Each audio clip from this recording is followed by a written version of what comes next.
नमस्कार दोस्तों, हमारे बाबा साहब अम्बेडकर यूट्यूब चैनल में आप लोगों का स्वागत है। क्या आप लोगों को पता है कि बाबा साहब कैसे अमेरिका पहुँचे, कैसे उन्होंने कोलंबिया यूनिवर्सिटी में पढ़ाई की और उनको कैसे सहायता प्राप्त हुई और किन शर्तों पर वो थी। तो चलिए शुरू करते हैं। इस वीडियो में आप लोगों को बहुत कुछ नया जानने को मिलेगा, इसीलिए हमारे साथ अंत तक जुड़े रहिए। तो चलिए शुरू करते हैं। 15 जून 1913 को बम्बई से पानी के जहाज़ द्वारा युवा भीमराव अमेरिका के लिए रवाना हुए। 21 जुलाई 1913 को न्यूयॉर्क शहर पहुंचकर कोलंबिया यूनिवर्सिटी में एडमिशन लिया। एक सप्ताह तक वह यूनिवर्सिटी के ही हॉस्टल में रहे, लेकिन वहां का खाना पसंद नहीं आया। दरअसल वहां अधपका खाना मिलता था। इसके अलावा खाने में बीफ भी परोसा जाता था। अब वह कॉस्मोपॉलिटन क्लब 114 स्ट्रीट में रहने लगे, जहां कुछ भारतीय छात्र रहते थे। इसके बाद नवल मथेना नाम के एक पारसी छात्र के साथ लिविंगस्टन हॉल में रहने लगे। मथेना भीमराव का फिर जीवन भर मित्र बना रहा। उनके एक अन्य मित्र C.S. देवल भी थे। न्यूयॉर्क जैसे स्वतंत्र व आधुनिक जीवन शैली वाले शहर में बाबा साहब को एक नई दुनिया नज़र आ रही थी। अब भारत की जाति व्यवस्था के घृणित रूप वाले समाज से वह हजारों कोस दूर अमेरिका में थे। वहाँ ना कोई जाति पूछता था और ना ही कोई छुआछूत का कोढ़ नज़र आ रहा था। सभी छात्र भीमराव के साथ मित्रता से व्यवहार से चर्चा करते थे, भोजन करते थे और साथ में घूमते थे।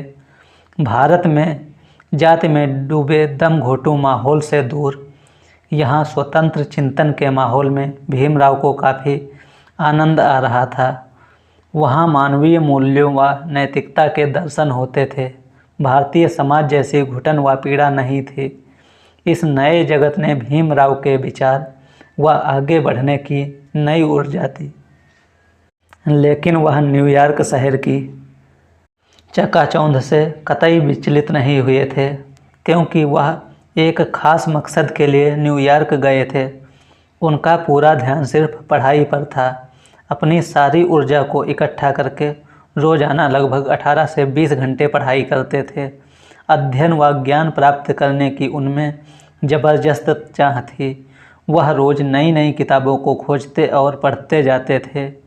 अब उनका मकसद अमेरिका की कोलंबिया यूनिवर्सिटी से सिर्फ नाम के लिए बड़ी डिग्री हासिल करना नहीं था, बल्कि economics, political science, social science, human science आदि जैसे कई विषयों में भी गहराई से अध्ययन कर महारत हासिल करना भी था। यहाँ पढ़ाई के दौरान जो स्कॉलरशिप मिलती थी, उसका कुछ भाग अपनी पत्नी व अन्य परिवारजनों के लिए भारत भेज देते थे। इसलिए खुद के खर्च पर भी काफ़ी ध्यान रखना पड़ता था। पैसों की कमी के कारण भोजन पर भी बहुत कम खर्च करते थे। सिनेमा व अन्य मनोरंजन के लिए खर्च करना बहुत दूर की बात थी और उन्हें इसमें रुचि भी नहीं थी। वह अपना ज़्यादातर समय लाइब्रेरी में पढ़ाई करने के लिए ही बिताते थे। वह लाइब्रेरी में सबसे पहले जाते और सबसे बाद में निकलते थे। अलग अलग विषयों पर खूब पढ़ते थे। इसके लिए न्यूयॉर्क की अन्य लाइब्रेरी में भी वह कभी कभी जाते थे। पढ़ते समय वह हर विषय पर नोट्स लिखते जाते थे, ताकि बाद में उन्हें उपयोग में लाया जा सके। धन की कमी के कारण वह पुरानी किताबें खरीदकर इकट्ठा करते थे और उन्हें पढ़ते थे। उन्हें 3 साल के लिए 11.5 पाउंड की राशि प्रति माह के लिए मंजूर की गई थी। इस एग्रीमेंट में यह शर्त थी कि स्कॉलरशिप के एवज में उन्हें 10 वर्ष तक बड़ौदा रियासत में नौकरी करनी पड़ेगी। स्कॉलरशिप 15 जून 1913 से 15 जून 1916 के पीरियड के लिए थी। यात्रा खर्च और अग्रिम राशि के रूप में 1963 रुपये दिए गए थे। अछूत समझे जाने वाली जाति का वह 22 वर्ष का युवक 21 जुलाई 1913 को न्यूयॉर्क पहुंच गया। अवसर को भुनाने और अपने मकसद को पूरा करने के लिए कोलंबिया विश्वविद्यालय में एडमिशन लिया। 4 अगस्त 1913 को न्यूयॉर्क से उन्होंने अपने पिता के एक मित्र शिवनाथ गौनक जमेदार को एक पत्र लिखा। प्रिय जमेदार जी, आपने मेरे प्रति जो अपनेपन का भाव दर्शाया है, इसके लिए मैं बहुत कृतज्ञ हूँ। मुझे विदाई देने के लिए जब आप आए थे तब आपकी आंखें आंसुओं से भर आई थी। उन आँखों में मैंने अपने पिता का प्यार देखा था। यही वात्सल्य मेरे अन्य भाई बहनों को भी प्राप्त होगा। जैसे आपने समय समय पर मेरी मदद की तथा मार्गदर्शन दिया, वैसे ही उन्हें भी देते रहेंगे, ऐसी मैं आशा करता हूँ। आपके प्यार भरे व्यवहार से मैं अभिभूत हूँ। आप जैसी सुधारवादी सोच सभी लोगों में होनी चाहिए, ऐसा मुझे लगता है। मुझे इस बात का दुख है कि हमारे बच्चों में प्रगति करने की ज़्यादा चाह नहीं है। पुरानी पीढ़ी के सूबेदार एवं जमींदारों ने जो भूलें की है, उनकी पुनरावृत्ति नहीं होनी चाहिए। वे भूलें सुधारी जानी चाहिए, ऐसा आप भी सोचते होंगे। बुरे हाल में रहने वाले बच्चों से ज़्यादा जिम्मेदार उनके माता पिता हैं।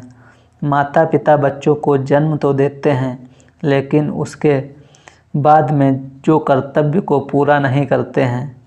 यह ध्यान रखना चाहिए कि बच्चों का भविष्य उनके पालक माता पिता ही बना सकते हैं। लड़कों के साथ साथ लड़कियों को भी शिक्षा देनी चाहिए। आप अपनी बच्चियों को पढ़ा रहे हो, इसका सुपरिणाम आपको जल्दी ही मिलेगा। अतः लड़के लड़कियों को शिक्षा देने का लक्ष्य रखना जरूरी है। आपके जो भी करीब लोग हैं, उन्हें भी आप शिक्षा का महत्व समझाइए। सभी को मेरा नमस्कार। आपका प्यारा भीमराव। इस पत्र में उन्होंने जीवन दर्शाने से संबंधित शेक्सपियर की एक कविता लिखी। उसका हिंदी अनुवाद मैं बता रहा हूँ। वो इस प्रकार है कि व्यक्ति के जीवन में अवसरों की लहरें आती हैं। यदि वह इन अवसरों का उचित उपयोग करे तो उस व्यक्ति को गरिमा प्राप्त होती है। दोस्तों, हमारी ये वीडियो कैसी लगी? अगर आप लोगों को पसंद आई तो लाइक कीजिए, शेयर कीजिए अपने दोस्तों को, और मेरे चैनल को सब्सक्राइब करना ना भूलें। धन्यवाद दोस्तों।